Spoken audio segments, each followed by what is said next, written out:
simenyiwe thina sonke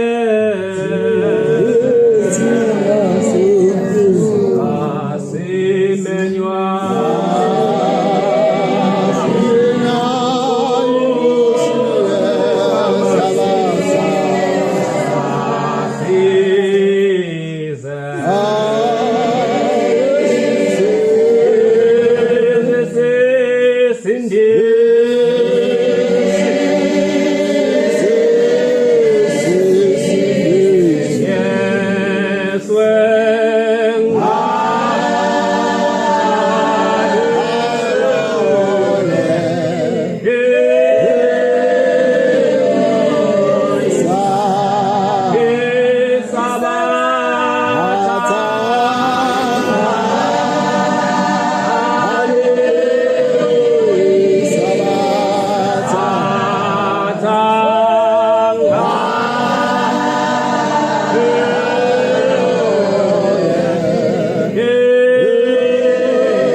abasebenzayo komama ngicela ukubona izandla nginiphe nje ngilekelela umkhokheli umama wena nangu umama phambi sapha ngomkhokheli nangu umama elele la phansi ngicela ukubona izandla ke ngilekelela umkhokheli nawe ngikusiza ngoba ingase kuvimbe lento abasebenzayo okay ngiyabonga Nkosi ngicela ukubuza ke uma ningekho ngolesine umnikelo obizwa ngolesine niyaye nuhambise mase nikhona nonke cela ukubona izandla zabawuhambisayo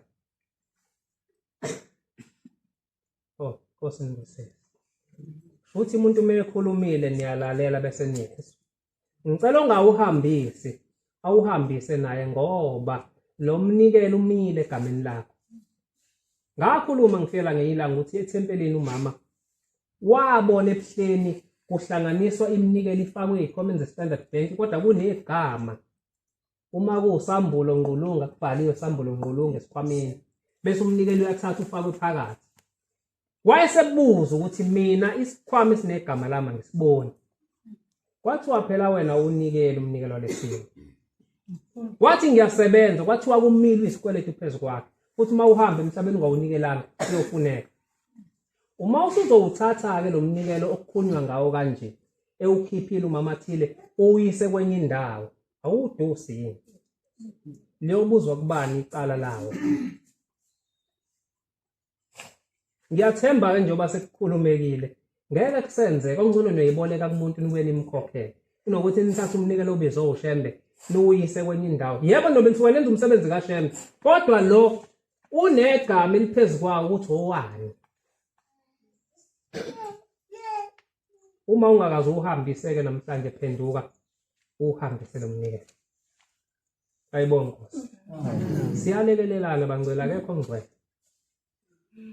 ngelinye ilanga khona la eSouth Coast ubaba mkhulu ngisesefungweni sisenzile ukuthi namhlanje asazi sefunga ukuthi ubiza amadoda uthi madoda ke nikhethe lapho ukuthi nifuna ukuganwa ngokwesintu nishade ngokwesintu noma nifuna ukwenza ngokukaNkulunkulu na abe sebuza amadoda athi inceke sicela usehlukanisele umshado kaNkulunkulu uhluke ngani nalo wabantu na uthi ke uShembe bantabami umshado kaNkulunkulu indoda iba mfazi munye bayibeka njengoba yabekwa angisho omama ukuthi abafazi cha ngiyibeka ngoba ngifuna indaba ezwakala uthi ke indoda iba mfazi munye emshadweni kaNkulunkulu kodwa kowabantu iba abafazi baningi nina nikhetha muphi uthi cha sicacisele ukuthi ibuphi ubuhle nobubi bawo uthi ke mechaza uBhombela uthi cha abantu abami lo mshado kaNkulunkulu indoda mayinomfazi munye uma ihamba emhlabeni amathuba amaningi ukuthi ingene ezulwini ngoba masibheke emsebenzini yayo siphinde sithathe inhliziyo yayo siyibeke esikalini sibheke ukuthi bimthanda kangakanani umkayo sesuke singayiqhathanisi namuntu umkakhe usuke engekho omnye simqhathanisa naye siye leyo ndoda kulula ukuthi ingene ezulwini kanti indoda enamakosikazi amaningi kunzima ukuthi ingene ezulwini ngoba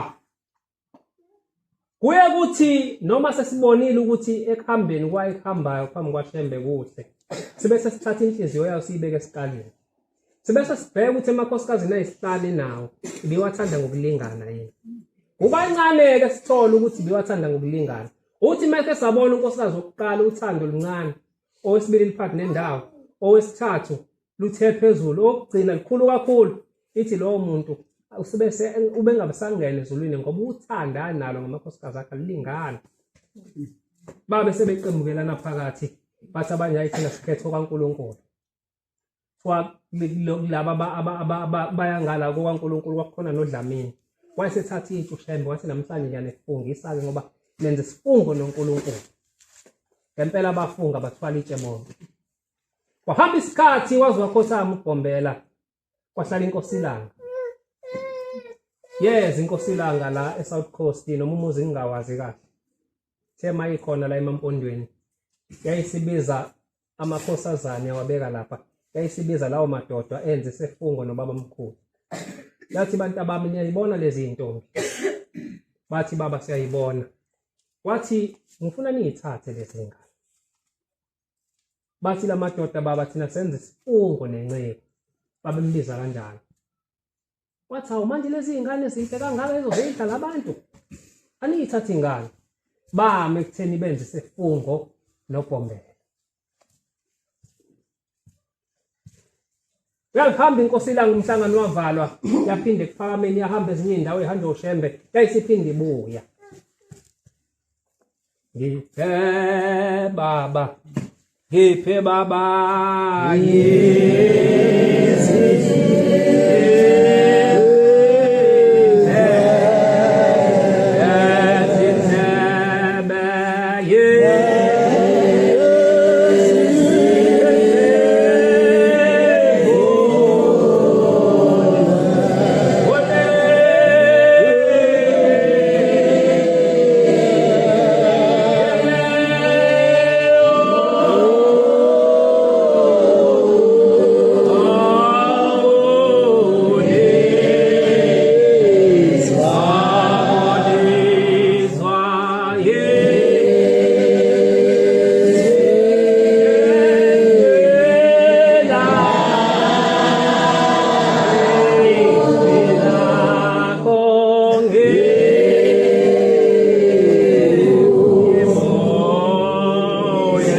ube khona kule ndlela ujikulayo ngibona umuntu mina ngathi ngise-Cape Town ngelinye ilanga sisethempelini ngabona indoda idlula ithema iqondana netshelo lokuqala isikhumula itekisi yadlula la ithema isilapha yaligqoka ngathi ngithi wazona nenhlanhla lo muntu ubona indawo enoNkulunkulu ukuthi kufana sikhumula isigqoke ihambele indlela zakhe asigqoke bese dlulile wayesebuya umhlangano usakhona la eMampondweni uthe iNkosilanga eyisibiza wona futhi lawo madoda uma wenza isifungo noNkulunkulu okwazi ukuthi wenzeni ngoba siyama siyobizwa phezu kwakho uthi uma ngabe ubaba kulamadoda usewabizile uthi kuona uphinde ubiza lawo makhosazana ayesebiza amakhosazane ebiza lamadoda futhi uthi bantu abami niyayibona lezi ngane zinhle kanjani bathi baba siyazibona uthi manje maningafuni ukuzithatha le ngane ziyothathwa ubani ziyodlala abantu bathi baba thina senze isifungo nenceku uthi ubaba kubona bantu abami manje maningafuni ukuzithatha lezi ngane sazithatha ubani ngoba mina ngalanda le ngane ngilandelane zizogana bani maningafuna ukusithatha bese suka abanye amadoda ayesethi baba ayisozithatha ingane ngoba kusho yena oliqaphela izwi elikhulunywa uShembe ulinake futhi kwase kusala uDlamini yedwa wathi mina baba ngenze isifungo mina ngenqiko angeke ngibathathe labantwana wathi Dlamini kusho mina lesona lesifungo bekunani mawusephulile bathi laba usingaphuleka lefathi hayi singaphuleka isifungo uzoba nani ube nalutho futhi labantwana bayakhona wathi uDlamini mina ngeke ngisephule baba wayesemyeka uDlamini kwaba sengathi akahloniphanga inkosi kulezi insizwe ezinye wathi uDlamini mina ngathwala itshe ngafunga isifungo ukuthi ngeke ngiyenze lento manje ngikwazi ukusephula thina siyasephula isifungo kube lula nje khona abantu abayibusiso zabo zigcwele la ethempelini ngoba ungena emini ekuseni akabi khona ungena ekuseni emini akabi khona mase silethe isibusiso sakho sifika ukho sihlale khona lapho njengasethempelini ngelinye ilanga silele ku-23 kufika amakhosi ebusuku umvangela umyende uyayixoxa ekuseni uthi into esengiyibonile ngiyayisaba uthi ngibona amakhosi ehamba la egcekeni afika ngena ngeminyango amakhosazane ayesefika esibhala sonke ekuseni sasibe mhlawumbe u5 angilala ngala kuba umvangela umyende lapha kuba umkhulu keyama kuba umvangela umyende kuba ubaba umvuyane angisakhumbuli noma ekhona nomuntu uthi kodwa afika bhala awelela ngaphesheya athe mayefika la yathi inkosi uThixo hawu ngaze ngadumala namhlanje naleli khehla elilala la ngasemnyango alikho wayeqala lo mkhulu kungabikho u23 makulele wayejwayele ukulala kodwa ngelanga ngekho kwase kufika kuzobhala ukulova kulento akubalekile kakhulu okubalekile ukuthi uyigudule noma ugule nami ngiyagula njengoba ngile kodwa ngisengeke ngingayi esontweni wathi ke kulamadoda isifungo ngasephula ngaba nani kunani ukuphula isifungo base besaphula kwasamdlamini yedwa ayesekhethe intombi ngokukholwa ezokukholwa ezikhona la esontweni bayikhetha ngokwala esontweni base beqala belobola kunensizwe yashesha kakhulu ngoba amandla ekhona yayithi sizoshadelwa vele yagula bagijima bazoyibika enkosini ukuthi usibani bani baba uyagula yathi inkosi mina ngenzani ngomuntu ophula isifungo asenza nobaba wagula washona kwaphinda kwa omunye kwenzeka into efanayo ithi inkosi labantu benze isifungo nobaba sebeyasephula into engizoyenza nangabo kwasala uDlamini lawo kuphela ake sithembeke kuNkulunkulu wethu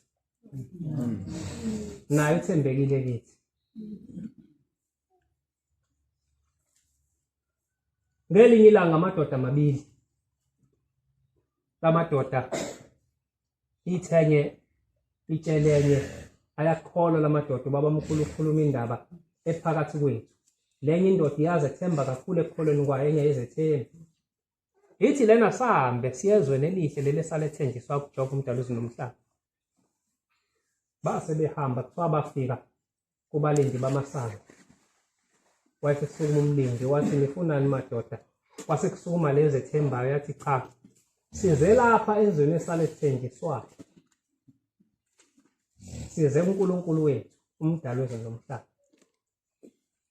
wayese ethi ngilindele ngiyombiza ummeli wayembiza ngommeli wayesehamba efike embiza wayesefike babuza ukuthi ngithi nifunani bathi cha size kulelizwe elihle kakhulu esalethenjiswayo la sothi masihamba kulomhlaba siye khona kodwa ngazi siyofika yini ngoba asizwani sisodwa futhi nedimoni lemali lingenile phakathi kwethu ogqoka kangcono umbono ongagqoki kangcono ebheda la esontweni angazi noma uShembe wasibize laloko yini ukuthi mina manginemali bese kubiza gila zokushaya abanye abangenayo asibizelanga lokho uShembe mawunemali yakhe yakini hlonipha ukuthi unemali yakho nje unikele esontweni wala futhi umuntu onemali isikhathi esiningi kavilapha ey'ntweni zaNkulunkulu ngoba uthanda imali ithi-ke incwadi yamaHebheru ukuthanda imali uyimpande yakho konke okubi uyimpande yakho konke okubi abanye ngokuyifisa abanye bayayifisa imali badukelwa ukukholwa. Yalahleka ukukholwa mawusufuna imali. Abanye bazi bayothwala sinabo la. Athi mesukuma athi ushebe kanti unamanga izilwane zakhe. Ungathandi imali kakhulu uzuphume uhambe uyothwala noma wenza izinto ezingalungile.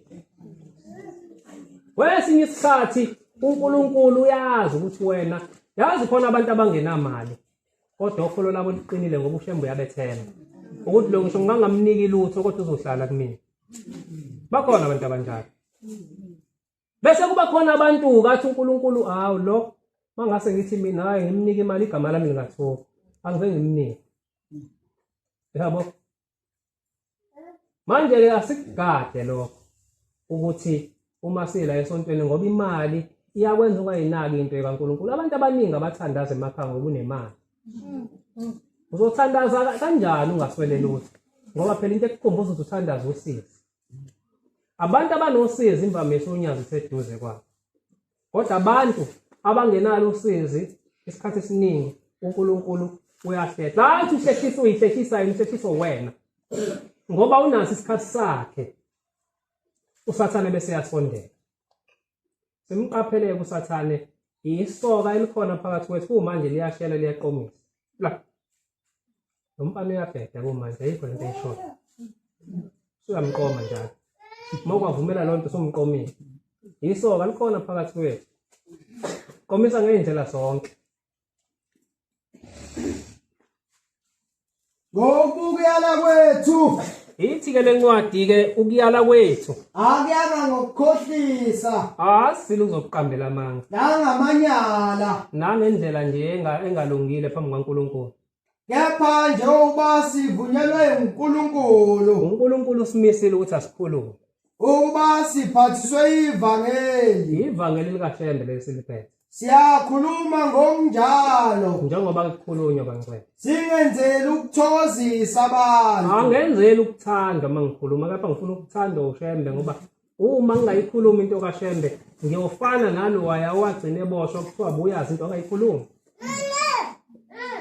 Ithi ke uthi ummeli lapha emasangweni asezulwini ngabe igama lenu amagama enu njalo akhona lencwadini yokuphila. Elakho likhona encwadini yokuphila. Bhaskidi waphuma nabo mhla ubhabhadiswa abagcweleni ngoba umuntu uphuma nababili. Owakini owasesontweni. Solo kwabhabhadiswa ugcwele imisebenzi emihle kulo bhaskidi ongala kwesokunxele. O14 abaphakathi, o23 abaphakathi, o25 abaphakathi, olesine abaphakathi bangaphi? Abantu obaphendulile ngokukhuluma kwakho ngokuhamba kahle kwakho bangaphi obesibonele esihle kubo ngoba yonke lo msebenzi ifaka lo basket wesibili. Noma kugcwele ukuthi wena esontweni abantu bayaphuma ngenxa yakho. Bangakho abantu abakhuthalela ukuhamba bayobheka abantu eningasababona esontweni njengoba sikhona. Ukhona okwenzayo lokho. Bangcwele uShembe uyasetshenzela. Ngoba ukunikela kusho ukuthi abantu sebazi ukuthi uma unikela usukhole uqedile. Hatha mina ngiyanikela nje uShembe nje wathi nje hayi fanele unikele kakhulu ngoba ukukholwa sikwazi. Yebo unikele kodwa ebhukwini lokuthi wena wenzeni kuyofuneka. Ukukholwa ongenamsebenzi ayifunde ngeke yabo. kusizani bazalwane Kusizani uma umuntu ethu nokukholwa uma ngizomala ngithi ngiyakholwa mina. ephi imisebenzi Imuphi imisebenzi oyivezayo ekhomba ukukholwa? Ngoba kufanele ukusuke la uye kumuntu ongasamboni esontweni uShembe uyajabula ukuthi uyakhuluphala yena mangabe usuka uyovuselela inazathi ongasaliboni. Konde kunjalo-ke nokukholwa kunjalo ukukholwa uma kungenayo imisebenzi uma kungenayo imisebenzi ufile nawo kuyifela ukukholwa kwami. Anginikele ngikusebenzele futhi kucaca ukuthi njengoba kade sisiyele la ngisho nje siya khona besambile safaka upetrol sadela isikhathi sethu ngoba sosebenzela uNkulunkulu. Mhlawumbe leyanto yosimela ke into ukugcina mase silahlwa ngoba ukugaranti ukuhamba kwakho la ukuthi uyongena ezulwini. Kodwa nje kuwumusa ukuthi ubizele ezulwini usaphila. Mina ngeke ngihambe ngithe ngento abazi mina ngiyosebenza lo msebenzi. sekuthola ucingo kuthiwa hey phuthuma unakele kanje ngifike khona qathatha bangakutshela mangasuka ufonela umshumayeli wakhona ngakutshela ukuthi lo hey wakwatshela ubaba wathi hayi ndili wazala la nomuntu yamkhuthalela ushembe ngisuke la ngidele ngithatha imali ngishonele ngoba ngiyosebenza umsebenzi kaNkulunkulu leya ndawo nomlando omuhle angiyincoma kodwa ubaba uMavundle besambe naye wala ukufakaza ukuthi ngendlela abakuthanda ngabantu balapha kuyakhombisa ukuthi wafike wenza kahle khona nakhona ngafike ngavusa abantu ethi umshumayeli ethempelini bangaphezulu kwa8 abantu kodwa ngibona abantu abawu20 u60 ushonile ngathi asambela abantu babuya abantu wabuya ngisho wayesesindisiwe kodwa wabuyisa ushembe manje bangcwele ake simsebenzele uNkulunkulu esithi siyamthanda ngoba ngeke unyazi lisuke le eGoli manje liyobheka uMavundle ohleli lapho ongasaye esontweni kanti kufuneka wena uye egameni laShembe ukuthi cha sizokubheka yini yakuxosha ebese yasho bese uthi cha wena wawuze kubantu noma uze kuShembe athi mina ngangize kuShembe manje uShembe nokuxosha cha buyela kuShembe ngoba vele endleleni uzofika uhlatshwa ameva muhamba uma uphokophelela ukuya eGoli uhlatshwa ameva la igama lakhe ubusuhlala phansi yini na athi cha wenze njani athi uyawakhipha ameva ubese njani uqhubeke nohamba ngithi labantu abakuphazamisile bafana nameva azokuhlaba ebese umuntu abuyele kuNkulunkulu uyasetshenzela uShembe wabuza ukuthi ke amagama ena khona yini encwadini yokuphila yasho ngelikhulu iqholo lensizwa ekuyona ezethemba yathi akhona amagama walanda ibhuku wathi ake nibheke amagama enu ukuthi akhona yini encwadini yokuphila into yokuqala yalifumanisa ibhaliwe egameni lale ndoda ebize Themba ukuthi iyangena ezulwini yafumanisa kulotshiwe eduze kwegama layo ukuthi yona seyazi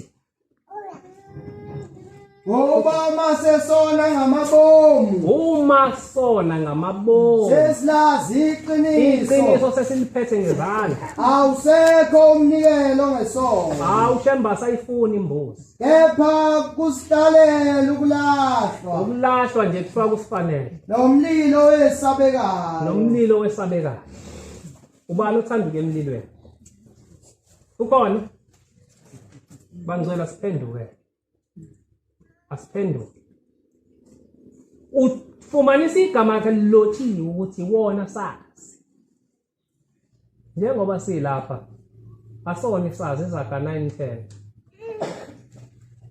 asona sesazi athi umuntu uShembe sikhuluma nenye ethelelo kwakubuye eKenani ngisho 2018 kwakusayiwa sajike njalo lapha uthi omunye ubaba sigibele emotini lalela awugane nayo insizwe ifisa ukukuthatha uthi lo thina uShembe wasithethelela ngifune mento ichaza ukuthini lo uthi mina uShembe wangithethelela angisafune mento ubuza ukuthi kawunalo iso uthi unalo manje kanti uShembe ke wakuthethelela nini ngifundele ba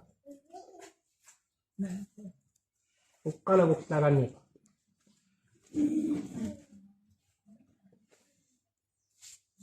uqala lokuhlakanipha njengoba sila akekho umuntu ongakwazi ukuthinta ifoni lelizayo ngisho nalengane encane sikwazi ukuyithinta le foni ikuvulele yonke into kodwa ithini la sithi le ngane ihlakaniphile uthini uNkulunkulu uqala lokuhlakanipha ungumesaba uJehova kodwa ithi le ncwadi ukuqala kokuhlakanipha ungukumesaba uJehova ngiyabonga inkosi bese sithi le ngane ezihlaniphile le ngane ngoba ukwazi ukudlala ngesmartphone iphume ngayo kodwa uthi uShembe khona ukuhlakanipha lo nathi njengoba sila asahlakanipha uma singakayiyeki lento engizoyibuza ngoba ithi ukumesaba uJehova uma ususaba uJehova usuke uhlakaniphile njengoba ke inkosi ikhulume kakhulu ngendaba ya WhatsApp siyalisaba unyasi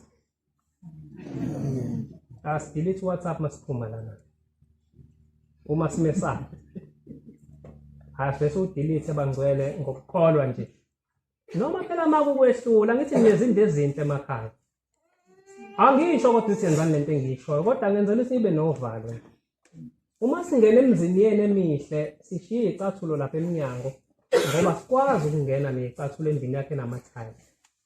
Pho yini wena mawuzongena endaweni eyingcwele kanje ungene nento uNkulunkulu angayifuna uyi-uninstall ngale eminyango ungene nefoni yakhe isiklini ube seyiphumela uphinde u-install into yakho mawuphuma la ngoba phela kuthi siyayithanda ukhumule njengeyicathulo lapha eminyango ukhumula i-WhatsApp ungene wedwa nawe ne-boyfriend uyale ngoLwesihlanu ungene wedwa la kuthi ngesabathi ebusuku uthi hayi asibuyelane nawe ne-girlfriend uyale ngoLwesihlanu ngoba akuvuma uyiyeka ngithi uthi ungena la ungena usukufaneleke ukungena kangazi noma kulungile ngazi sengiyacabanga phetha lesifaneleke ukuba la ukuze imithandazo yethu ifike kuNkulunkulu bangakho abazowala ngoLwesihlanu cela umuntu ofuna uthanda unyazo abathi bangawala cha nonentombi othi cha ngayala ngoLwesihlanu ubani benzela ukuthi ungene la icathulo usuyikhumulile phela asikhumule konke okubi nahlani konke okubi asiwala izintombi zethu ngoLwesihlanu ngoba ziyekekile zidesile asizale ngoLwesihlanu uyitshele kodwa phela ukuthi hayi ngenzela ukuya esontweni asithukuma ungcono uzosho njalo wenzela ukuthi ungene ufanelekile esontweni nani bosisi maye khona ama-boyfriend angazi noma khona kodwa nibukeka nikholwa ngempela niyalalela hayi ukuvuma phela baqinisile nabayavuma okusho ukuthi bazowala hayi mshumayeli imkhokheli umsebenzi enginenzele nalona yabona lo muntu ngalesikhathi umali unokuthi asiyeke uzozafika lesidina kuyeke usuphumile esonweni usuphumile esonweni mawuphinde ngesabathi elizawuthaya ke sithukuma sobuyelana ngesonto uzosebona into yakhe siyangicika-ke manje awusuphumile asizame asiyishumayele lezi ululeke akululekwe usola nokusola kusolwe futhi nokusolwa nje makufanele akungabikho umuntu oweyisayo ngiyabonga Nkosi Busisi ukungilekelela ngencwadi hayi uShambe namhlanje umkhulu kakhulu uvezele isixazululo esilula sokuphuma ezintweni angayithandi amen hawu siyavuma sonke phela ukuthi amen siqhamuka sihambisana lento engishoyo hawu Nkosi sibusise sonke aliwa amasoka azaliwe intombi soba ngcwele ngesabathi elizayo siyabonga okugcina nje ukuthi uShembe mayesibuka athi singcwele athi thina siwuShembe uqobo lwakhe mase singena kwakhe uma ungasangikhulumisi usuke ungasakhulumisa uShembe awumbuzo fanele uhambe nawo lo uthi uma ungasamkhulumisa umuntu sibe simasifika emizini yabantu bathi ngena uShembe uma ungasalikhulumisa iNazaretha ngabe uShembe ungasamkhulumisa uthi uShembe singcwele ngicela ukubuza-ke kubazali engikhulume nabo ekuqaleni angenibophele ogodweni bandla ngicela ngixolele uthi uShembe singcwele nobungcwele bethu asebuvikele niyabakhipha yini abantu abayopheka kaMkhize eMethebe unomcimbi ngoba umshumayeli uzothinta umkhokheli kaMkhize kunomcimbi manje njengoba uMkhize unomcimbi kufanele kuyopheka amaNazaretha hayi intombazane ihamba igqwathela nesavane kodwa iphekela thina sibangcwele omunye uvuka esokeni lakhe uSifiso ubeqale kuMabhiza wathi ngoba uMabhiza unemali uSifiso unemali wamshiya wadlula waya kuSifiso bafike baphuza noSifiso kwaze kwalala kodwa uqale kuMabhiza ngakusasa kasisi kamngani wami nginomcimbi hayi ngiyopheka khona ufike uyasiphekela ngabe umshumayeli uyakhuluma nomkhokheli ngoba ufundisile ku-14 ukuthi onjani umuntu ophatha ukudla okudliwa amaNazaretha ngicela ungikhiphele abantu abafanele abazoya kopheka kaMkhize kuyenzeka bangcwele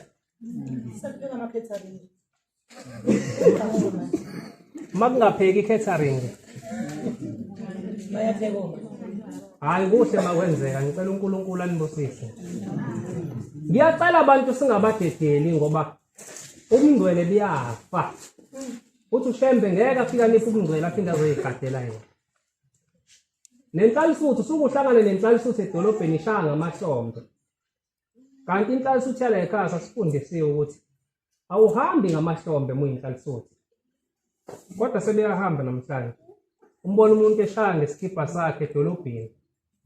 Thina besihamba abanye o-23 mhlawumbe abafana. Obufundiswa ngisho ukugqoka kwakho, ngisho ukuhamba kwakho. Uhlangana inhlalisa uthi idla igwinya, iyehla la. Inhlalisa uthi hambile idla kanjani igwinya? Hlalani phansi uma nifuna ukudla amagwinya okungcono niwadlele phansi, nibeke isithebe niqoba amagwinya nidle, bese niyasuka niyahamba. Kunokuthi uhamba udla igwinya, futhi inhlalisa uthi iyabonakala njiza. Bekuthiwa ukuhlonipha lo ukuthi fanele uhlonipheke. Njengoba nomama nibabona uma behamba emadolobheni, ahambi ngamashombana. Kodwa kuthina labantu abaphethe umthetho yila ulahleka khona. Kwenziwa yini? Umqhele kaNkulunkulu nje ukugcina lokho. Swafika ngenyanga yezulu yayisiwubeka uthi uyogqokwa. Bazali bethu musani ukuthula uma nibona umqhele sesiwugqoka la engashonga inkosi ukuthi uyogqoka khona ngoba uma ukubonile lokho icala likuwe. Akazi athi ushembe uma ngiyombesa sengiyofaka umqhele nebhluku lami ungekho umNazaretha. Akazi, kodwa kuyenzeka. Kwenzeka kanjani? Wakwasho ushembe ukuthi sengiyawushintsha umthetho ukuthi inkosazane isina namakhosazane wodwa. Kodwa namhlanje sekusina inhlalisuthi inkosazane. La emishadweni enihamba nikikize. Nikikizela ukuthi umsebenzi kaNkulunkulu uyafa. Emthwalo mesimile thina lona. Kahle nje ngokukholwa. Mshumela umhlongo lento le mina ngiyibona kodwa nginawo amandla ngicela uyimisa.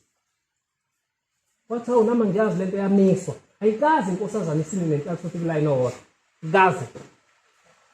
Akazi kodwa sekuyenzeka. Bathula abantu efuze ngabe bayikhuza lento. Bayabukela bagebisa amakhala bathi ngitshwa kugebiwe. Yabuza inkosi ngelinye ilanga ibuza omunye umnomzana. Ithi wena uma phambi kwabantu kodwa wena usuqomisa unkosikazi womuntu. Uzothini phambi kwabantu? Ithi mayiphendula le ndoda ithi hayi wena nje owabhala lento. Wathi ngizitshwa kubhekiwe zibake nawe. Utshela uGombela. Kodwa uGombela uyamkhuza uthi hayi angithi wabhala wena ngizitshwa kubhekiwe. Hayi zibake nawe. Kusho umuntu engafanele.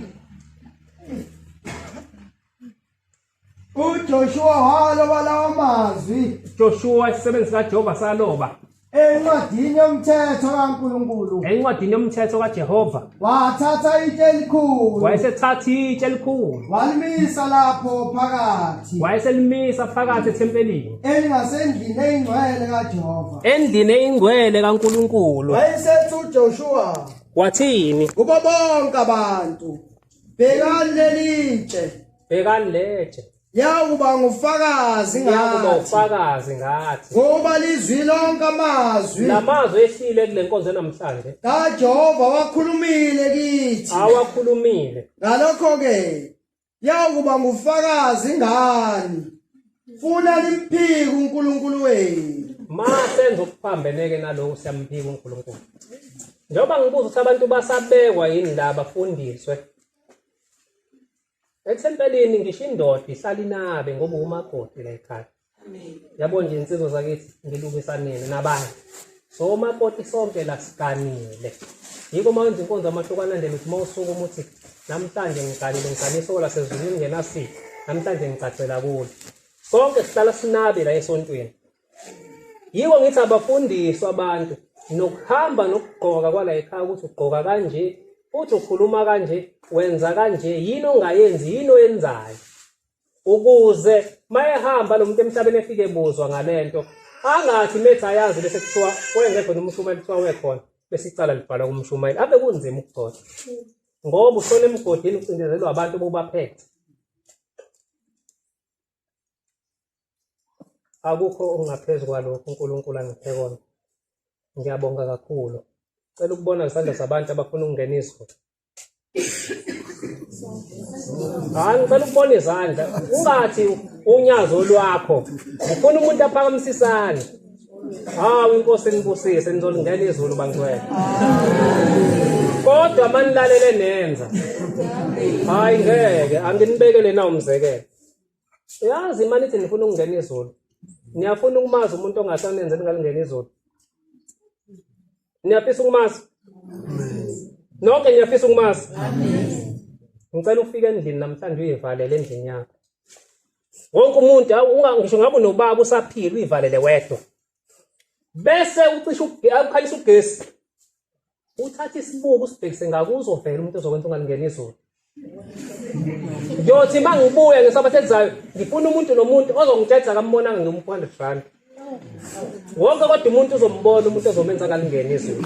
Uzovela uthatha isibuko nje usithi. Uzovela. Ngose busenikuzweni.